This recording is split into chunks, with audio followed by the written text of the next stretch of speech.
No último vídeo, nós terminamos em Isaías capítulo 11 e falamos sobre o Espírito, né? Vou só voltar ali aqui. Fala assim: repousará sobre ele o Espírito do Senhor, o Espírito de sabedoria, de entendimento, o Espírito de conselho, de fortaleza, o Espírito de conhecimento e de temor do Senhor. Então, hoje eu quero dar continuidade a esse vídeo, a esse texto.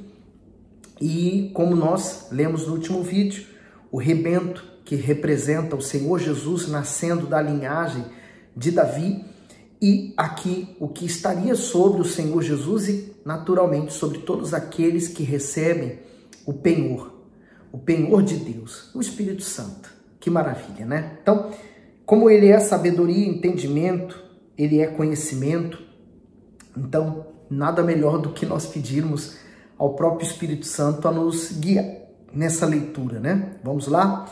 Senhor Jesus, eu tenho certeza que o teu Espírito está aqui agora para nos fazer entender a tua palavra e nos fazer lembrar de tudo que é preciso para que possamos passar por essa jornada da vida e seguir sempre em frente. Eu peço que o Senhor abra o nosso entendimento. Amém. Isaías capítulo 11, versículo 1, vamos começar lá do princípio, diz: porque brotará um rebento do tronco de Jessé, e das suas raízes um renovo frutificará. E repousará sobre ele o Espírito do Senhor, o Espírito de sabedoria, de entendimento, o Espírito de conselho e de fortaleza, o Espírito de conhecimento e de temor do Senhor.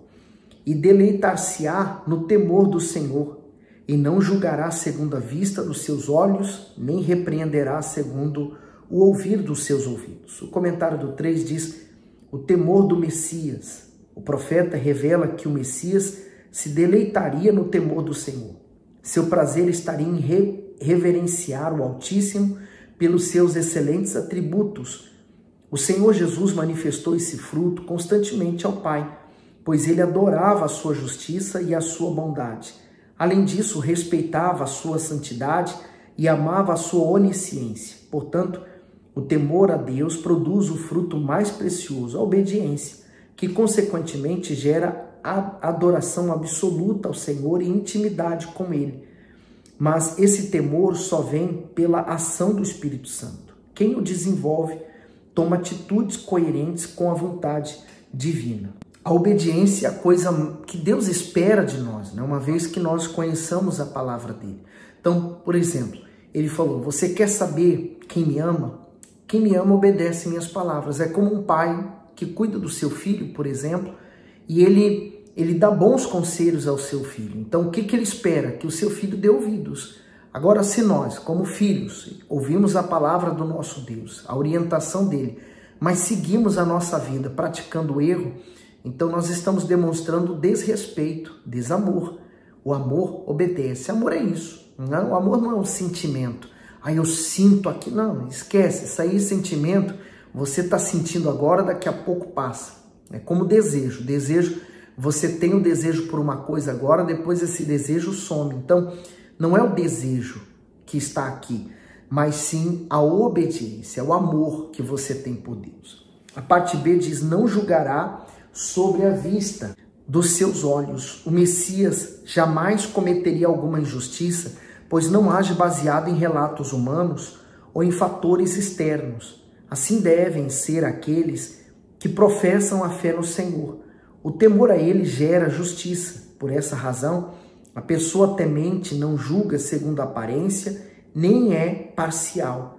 Não age de acordo com os próprios padrões, nem com suposições. Além disso, mesmo diante da falha alheia, repreende com compaixão, porque sabe que é tão sujeita a erros quanto qualquer outra pessoa. Quantas injustiças têm sido cometidas e reputações têm sido jogadas na lama devido a julgamentos equivocados e difamatórios.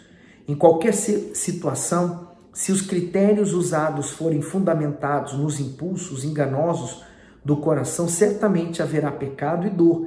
Quem possui o Espírito Santo, no entanto, busca o equilíbrio e o discernimento que vem de Deus. O Senhor Jesus falou: eu não vim para julgar, mas para salvar. Então essa primeira fase Ele está julgando? Não, ele está salvando. Mas agora nós esperamos o seu julgamento. Agora sim.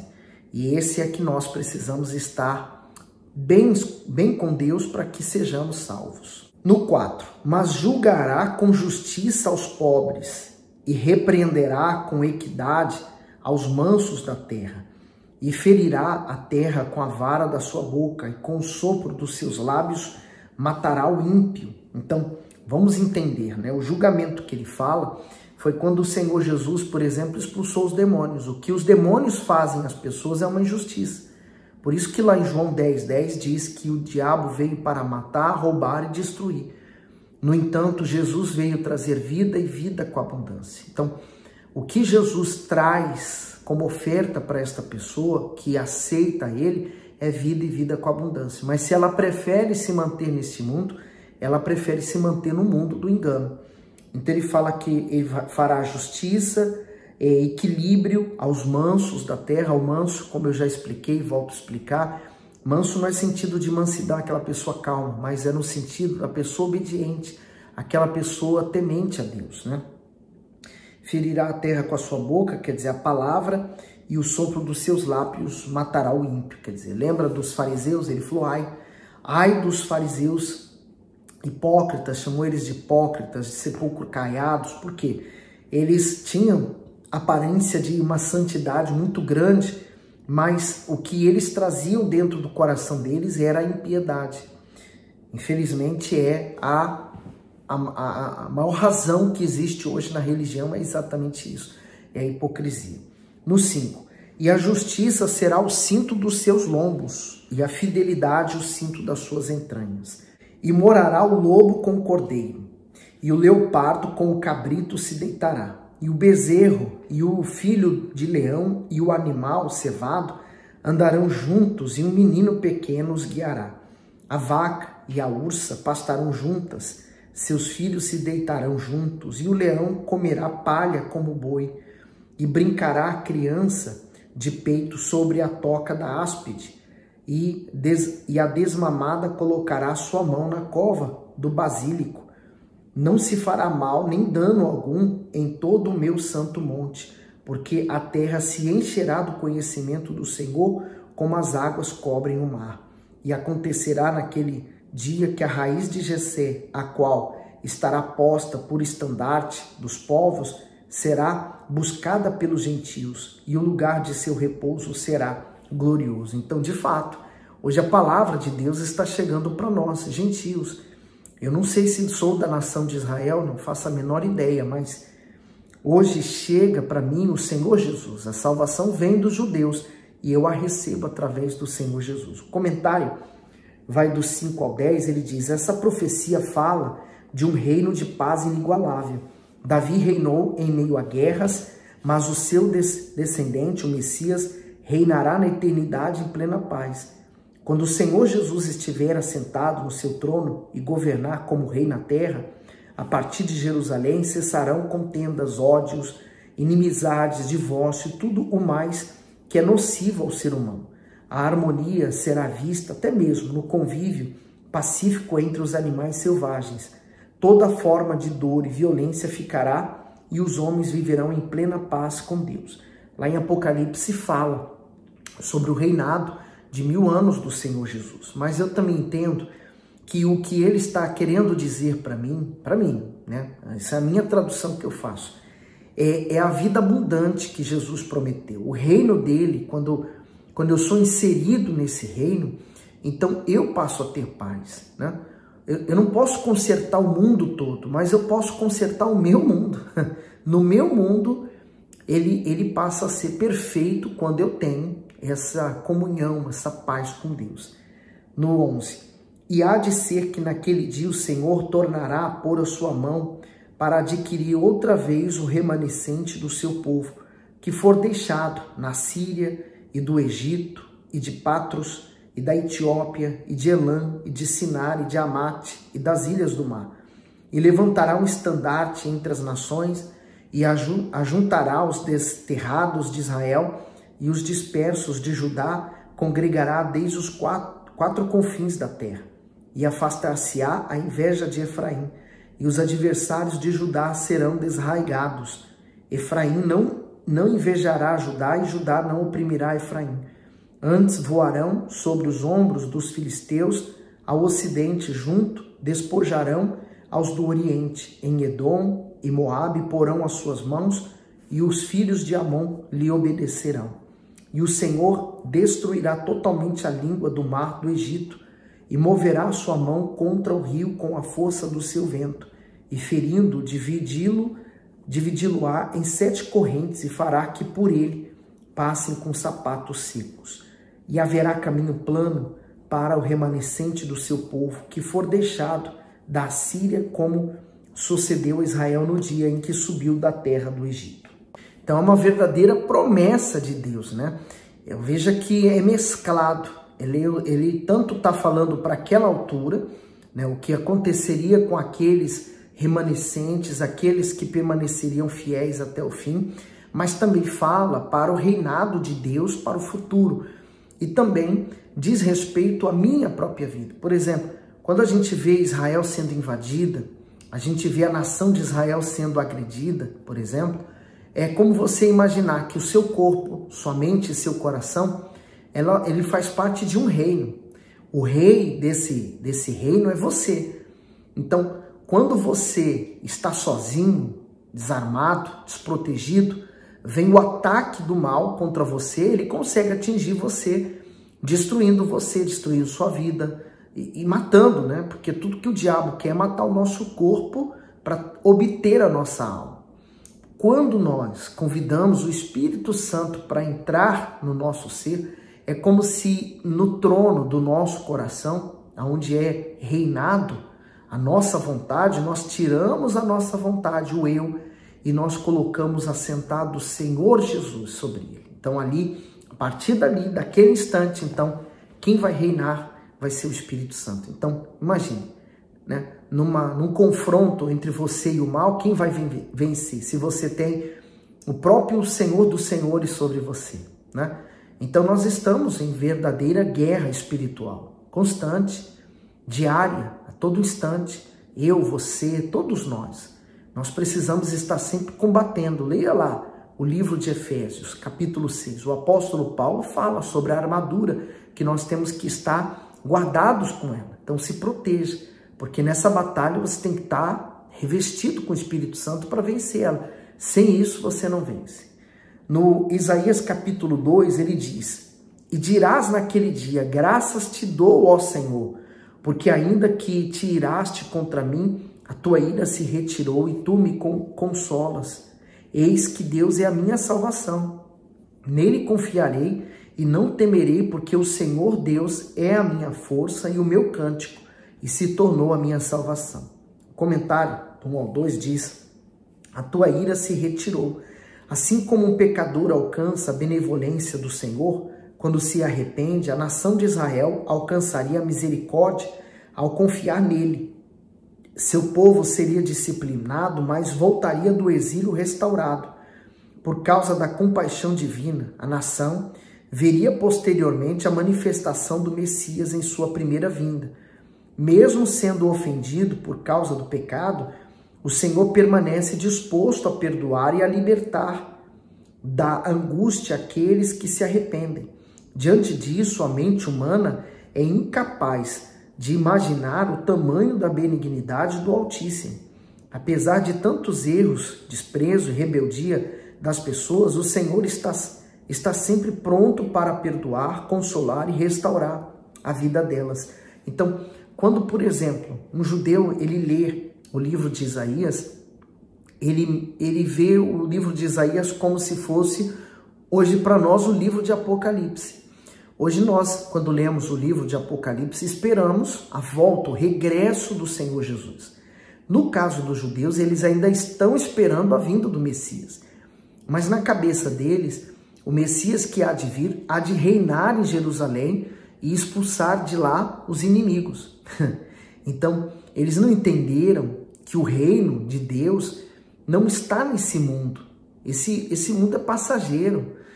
Ele estabeleceu um novo reino, um reino espiritual, que eu, você, mesmo estando a milhares de quilômetros de distância de Israel, nós podemos fazer parte desse reino.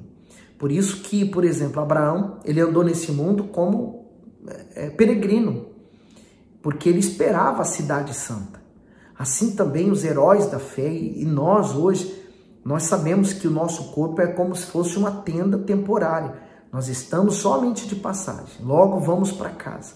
Então, esse é o segredo da vida de todo cristão, é saber que tudo nesse mundo vai passar um dia. Seguindo para o 3. E vós com alegria tirareis águas das fontes da salvação. O comentário do bispo, tirareis águas. A salvação é comparada à água, por ser o bem mais precioso para a vida. Mas a água, a que o versículo se refere, se origina no Altíssimo, pois somente Ele é uma fonte inesgotável e um manancial de águas vivas. Jeremias 2,13, ele diz assim, porque o meu povo fez duas maldades. A mim me deixaram o manancial de águas vivas e cavaram cisternas rotas, que não retêm a água. Então, é muito real isso aqui para os dias de hoje. Por exemplo, o que são as cisternas rotas dos dias de hoje? O ser humano, ele busca o prazer, a satisfação neste mundo. Então, ele compra um carro, tá errado? Não, nenhum erro. Ele tem filhos, tem erro? Não, também não. Ele se casa, ele trabalha para ter dinheiro, ele guarda dinheiro, ele faz viagens. Então, ele está tentando ter uma vida social normal, mas preencher o vazio que há no coração dele com essas coisas. E nada disso, nenhuma dessas fontes pode satisfazer o ser humano. Por isso que Jesus falou assim, quem tem sede, venha a mim e beba. Então, é necessário eu ir até o Senhor Jesus para saciar a minha sede. O problema de muitas pessoas nos dias de hoje é que elas colocam os bens materiais, físicos, pessoas, coisas no lugar de Deus. Elas fazem daquilo o Deus delas. Então, não tem problema, por exemplo, você ter um bom carro, uma boa casa, uma conta bem recheada, você ser uma pessoa próspera, não tem problema. O problema está em você colocar o seu coração nessas coisas. Voltando ao comentário do bispo. Todas as outras maneiras encontradas pelo ser humano para obter segurança não passam de reservatórios limitados ou cisternas rotas. No entanto, quem bebe da água que o Senhor oferece possuirá a eternidade com Deus e terá constantemente a alegria que vem da sua presença. João 16:22, assim também vós agora, na verdade, tendes tristeza, mas outra vez vos verei e o vosso coração se alegrará e a vossa alegria ninguém vô-la tirará. Porque o Senhor Jesus iria morrer. Então, ele seria retirado, a alegria dele seria retirada. Mas logo depois viria o Espírito Santo. E esse aí ninguém poderia tirar. Imagine, teve apóstolos, né, do Senhor Jesus que foram decapitados. Mas ninguém tirou a alegria deles.